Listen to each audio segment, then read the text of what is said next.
Corona के चूंकि मामले तेजी के साथ बढ़ रहे हैं, ये मामले इसलिए लोगों को अब डरा रहे हैं क्योंकि बंगाल चुनाव में कोरोना से मिले जख्मों को देश ने देखा था। अब यूपी, पंजाब समेत 5 राज्यों में चुनाव है, तो वहां कोरोना का खतरा और भी डरा रहा है। फिर भी रैली पर रैली हो रही हैं और चुनाव आयोग अब जाकर जागा है। तो सवाल है कि चुनाव आयोग के जागरण से क्या हालात बदलेंगे? आप देखिए हमारी एक्सक्लूसिव रिपोर्ट।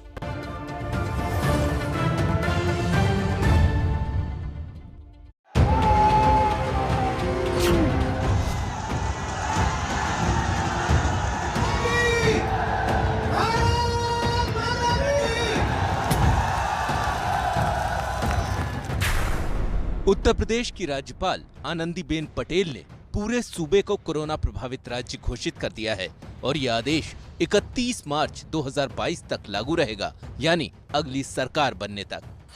कोविड के प्रकरण बढ़ने शुरू हुए हैं, इसलिए जो एपिडेमिक्स एक्ट है सेंटर का और स्टेट का, इन दोनों की अवधि को बढ़ा करके 31 मार्च 2022 तक कर दिया गया है। रात के अंधेरे में कोरोना से लड़ने की पूरी तैयारी प्रशासन ने कर ली है। नाइट कर्फ्यू है, लेकिन लगता है कि प्रशासन ने कोरोना को एक खास जीव की तरह समझ दिया है, जिसे बस रात के अंधेरे में दिखता है, दिन के उजाले में नहीं।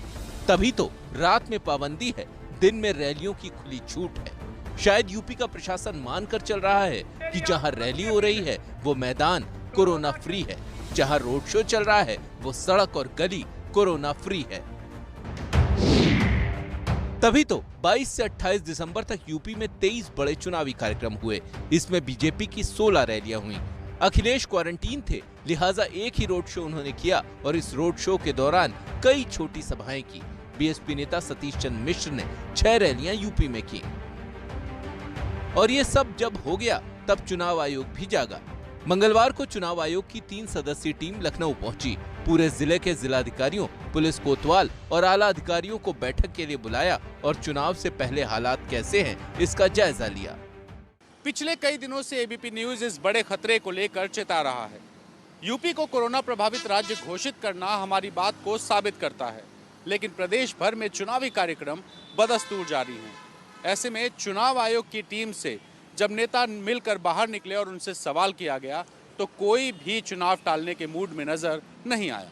चुनाव आयोग से हमने कहा है कि चुनाव समय से कराया जाए, कोविड के नियमों का पालन करते हुए चुनाव समय से कराया जाए और कोविड के नियमों का पालन कराया जाए। जो भीड़ भाड़ वाले इलाके हैं उनमें कोविड की जो तीसरी लहर संभावित है, उसके मद्देनजर उन पोलिंग स्टेशनों और पोलिंग बूथों की पुनः समीक्षा कर ली जाए, जिससे कि अंतिम समय में जाकर के भीड़ के निवारण के लिए, कोविड प्रोटोकॉल के अमल के लिए कहीं पोलिंग बूथ को डिस्टर्ब न करना पड़े। कोविड पर जो नियम दिया गया था उस पर हमने कहा कि जो भी आप सख्ती से कानून का पालन करते हैं, मतलब जो भी कराएंगे, तो वो सबके लिए समान रूप से हो, चाहे वो प्रधानमंत्री जी की मीटिंग हो और चाहे किसी भी विपक्षी दल की मीटिंग हो।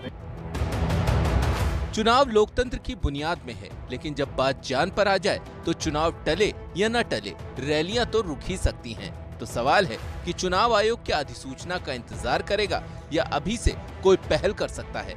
जवाब जानकारों से सुनिए।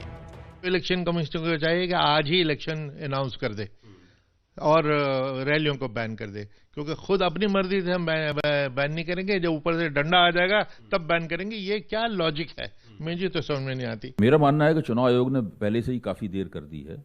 कोरोना के खतरे को ध्यान में रखते हुए चुनाव लड़ने की प्रक्रिया और चुनाव मुहिम चलाने की प्रक्रिया में उसे पहले से ही कुछ संशोधन करने चाहिए थे और एक ऐसा मॉडल बनाना चाहिए था जो कि कोरोना प्रभावित इलाकों में लागू किया जाता।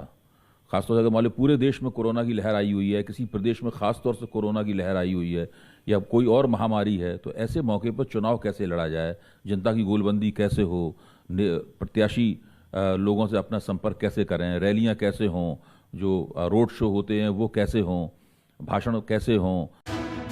जब तक चुनावों की तारीख नहीं आती तब तक रैली पर रोक प्रशासन का काम है, लेकिन प्रशासनिक अधिकारियों से न कुछ करते बन रहा है न कहते, क्योंकि कोरोना प्रोटोकॉल लागू करवाएं तो नेता नाराज और नहीं करवाएं तो कोरोना विस्फोट की फांस।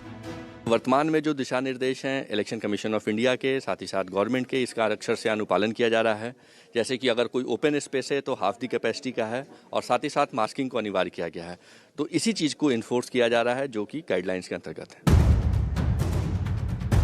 सवाल ये है कि अब चुनाव आयोग क्या करेगा? चुनाव आयोग की टीम दिल्ली लौट जाएगी या चुनाव से पहले ऐसा माहौल बनाने में मदद करेगी जिससे चुनावों पर कोरोना का काला साया न पड़े?